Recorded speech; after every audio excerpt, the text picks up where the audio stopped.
HSC 25 তোমার HSC board এক্সামের আর সময় আছে মাত্র 30 দিন। সো আজকে আমি যখন ভিডিওটা করতেছি, আজকে তোমার 26 মে, তোমাদের পরীক্ষা 26 জুন, অর্থাৎ পুরা 30 দিন সময় তুমি পাইতেছো। সো তোমরা অনেকে আমাদেরকে মেসেজ করতেছিলা যে ভাইয়া আমাদের একটা স্টাডি প্ল্যানার দিন, যে স্টাডি প্ল্যানারটা অনুসরণ করে পড়াশোনা করলে, অর্থাৎ আমি 30 দিনের স্টাডি প্ল্যানারটার কথা বলতেছি, যে প্ল্যানারটা আমি তোমাদেরকে এখন দিব। এটা মূলত তোমাদের রিকোয়েস্টের জন্যই দিচ্ছি যে আসলে তোমরা এই যে বাকি 30 দিন কিভাবে পড়বা, কিভাবে অর্থাৎ কোন রুটিনটা মেইনটেইন করে পড়াশোনা করলে এই 30 দিনের পড়াটা তোমার জন্য সর্বোচ্চ পরিমাণ ইফেক্টিভ হবে এবং ভালো একটা ফলাফল করতে পারবে। সো বাই দ্য ওয়ে, আমি তোমাদের হিরামন ভাইয়া, পড়াশোনা করছি ঢাকা বিশ্ববিদ্যালয়ে। সো আমরা এইচএসসি 25 জন্য যে তোমাদের যে স্টাডি প্ল্যানারটা রেডি করছি, ঠিক আছে, এটা এইচএসসি 25 জন্য মূলত। সো তোমাদের এইচএসসি 25 স্টাডি প্ল্যানারটা এইরকম যে তোমরা তোমাদের প্রত্যেক দিনটাকে, তুমি যখন সকালবেলায় ঘুম থেকে উঠবে, সো তুমি তোমার দিনটাকে, মানে দিন মানে এটা বোঝানো হয়েছে তোমার যে পুরা যে 24 ঘন্টা, এই 24 ঘন্টার এটা আমরা স্টাডি সেশন হিসেবে দেখবো। সো এই 24 ঘন্টার ভিতরে আমরা আমাদের স্টাডি সেশনটা ভাগ করব 5টা সেশনে, ঠিক আছে।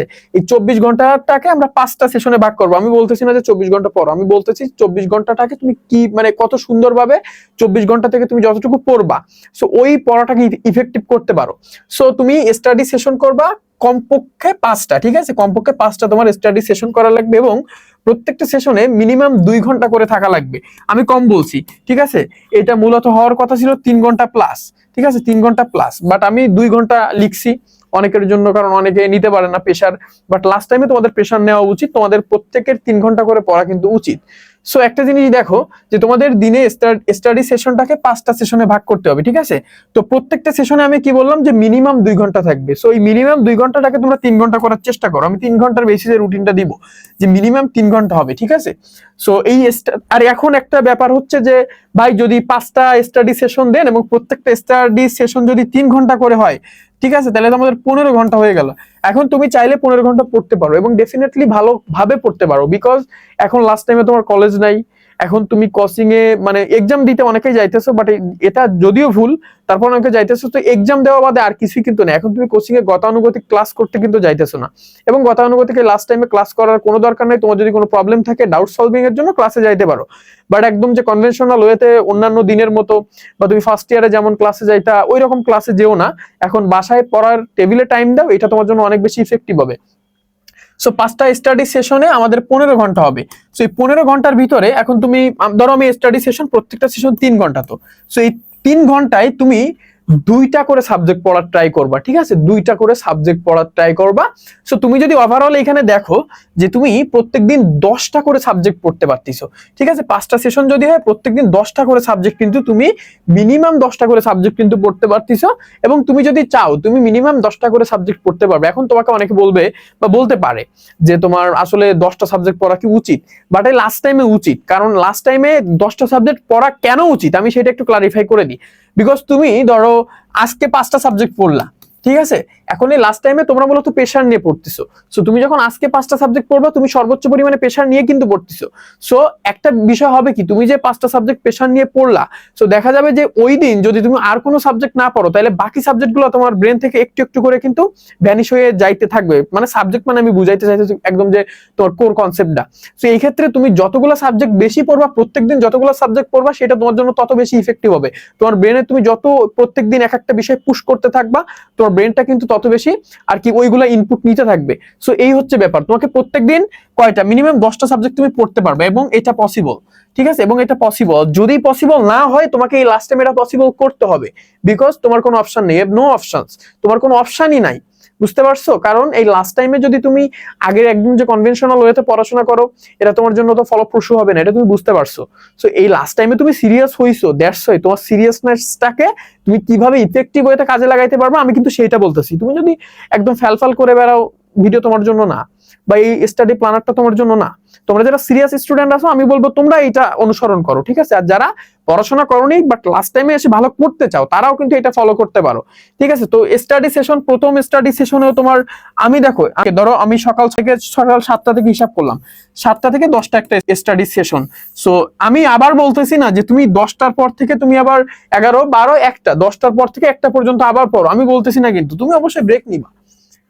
তোমার যখন সুইটেবল একটা টাইম তুমি বের করতে পারবে তখন তোমার সেশনটা দাও। তুমি অবশ্যই ব্রেক নিয়ে পড়বা, তুমি তো একটানা পড়তে পারবে না, ডেফিনেটলি 15 ঘন্টা একটানা পড়া সম্ভব না। আরেকটা ব্যাপার আর কি প্রচলিত, যে ভাই 45 মিনিট পড়ার পরে তোমার 5 মিনিট ব্রেক নাও, 10 মিনিট ব্রেক নাও, যে যার মতো বলে। বাট আসলে ব্রেনটা, তুমি একটা জিনিস দেখো, তুমি একদিন 45 মিনিট পরে 5 মিনিট ব্রেক নিবা বা 10 মিনিট ব্রেক নিবা বা 15 মিনিট ব্রেক নিবা, নাও, সমস্যা নেই। তুমি দেখো এইভাবে একটা দিন পড়ো, দেখো কতটুকু আগাইতে পারো। ঠিক আছে, আমার মনে হয় না তুমি খুব বেশি একটা আগাইতে পারবা, কারণ পড়াশোনাটা আসলে মানে এটা পুরোপুরি তোমার মাইন্ডসেটের উপর নির্ভর করে, তুমি তোমার ব্রেনটা কি বুঝাইতেছো এরপরে নির্ভর করে। তুমি একদিন তুমি তুমি তুমি অ্যাজ এ হিউম্যান তুমি একটানা 4 ঘন্টা পড়তে পারো, একটানা 4 ঘন্টা পড়া কিচ্ছু না। আমি বললাম যে ভাই একটানা 4 ঘন্টা পড়া কিচ্ছু না। অ্যাডমিশন টাইমে আমি একটানা দেখা যাচ্ছে 6 ঘন্টা 7 ঘন্টা পড়ছি, ঠিক আছে, আরো বেশি পড়ছি, আমি ওটা বলবো না। একটানা 6 ঘন্টা 7 ঘন্টা 8 ঘন্টা পড়া যায়, কিছুই না এগুলা। ঠিক আছে, তুমি তো এখন একটা পর্যায়ে চলে আসছো যে তোমার এখন একটা কামব্যাক প্রয়োজন, একটা ম্যাসিভ কামব্যাক প্রয়োজন। শুধু জেনারেল কোনো কামব্যাক হইলে আমি বলতাম ইটস ওকে ফাইন, তুমি 2 ঘন্টা পড়ো, 45 মিনিট পড়ো।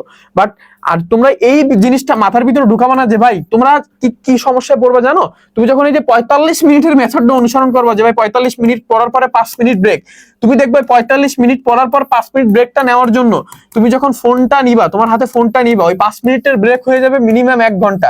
ঠিক আছে, রিলস দেখবা, বন্ধুর ফটোতে একটা লাইক করবা, কমেন্ট করবা, তোমার আরেকটা ফ্রেন্ড তোমাকে একটা রিলস পাঠাবে, ইনস্টা রিলসটা দেখবা। সো ওভারঅল এইভাবেই চলে, বুঝছো? সো দুনিয়াটা এইভাবেই চলে। সো এর থেকে বেরো, তুমি যখন বই পড়বা তুমি ওভারঅল কনসেন্ট্রেশনটা তোমার বইয়ের পরে দাও। এইভাবে তুমি যদি প্রত্যেকটা দিন 10টা করে সাবজেক্ট একবার করে চোখও বুলাইতে পারো, এটা তোমার জন্য টু মাস ইফেক্টিভ, বুঝতে পারছো? যে 25 ব্যাচ এইটা ছিল তোমাদের স্টাডি প্ল্যানার। আমি বলবো এই স্টাডি প্ল্যানারটা যদি তুমি মেনটেন করে পড়াশোনা করতে পারো, তুমি বেস্ট একটা ফলাফল করতে পারবো, কারণ এর থেকে ইফেক্টিভ ওয়েতে লাস্ট টাইমে পড়ার মানে আর কোনো বিকল্প নাই, বুঝতে পারছো? আর কোনো বিকল্প নাই, মানে আর কোনো মানে দেয়ার ইজ নো অল্টারনেটিভ, এক কথায় এর আর কোনো বিকল্প নাই। তুমি এইভাবে পড়ো, ইফেক্টিভ ওয়েতে পড়ো, লাস্ট টাইমে তুমি গতানুগতিক কোনো ওয়ে মেনটেন করো না।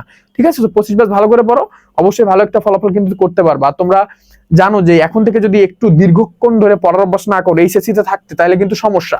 বিকজ এইচএসসির পরপরই তোমাদের অ্যাডমিশনের ফেজে আসতে হবে, এবং অ্যাডমিশন ফেজে কিন্তু একটা কঠিন পরিশ্রম তোমাদের করা লাগে, একটা অসাধারণ লেভেলের পরিশ্রম করা লাগে। যখন তুমি অ্যাডমিশন ফেজে ঢুকবা তখন তোমার মিনিমাম দেখা যাচ্ছে 8 ঘন্টা 9 ঘন্টা 10 ঘন্টা থেকে শুরু করে একটা পর্যায়ে ওই 8 9 10 ঘন্টা 14 বা 15 ঘন্টা হয়ে যাবে।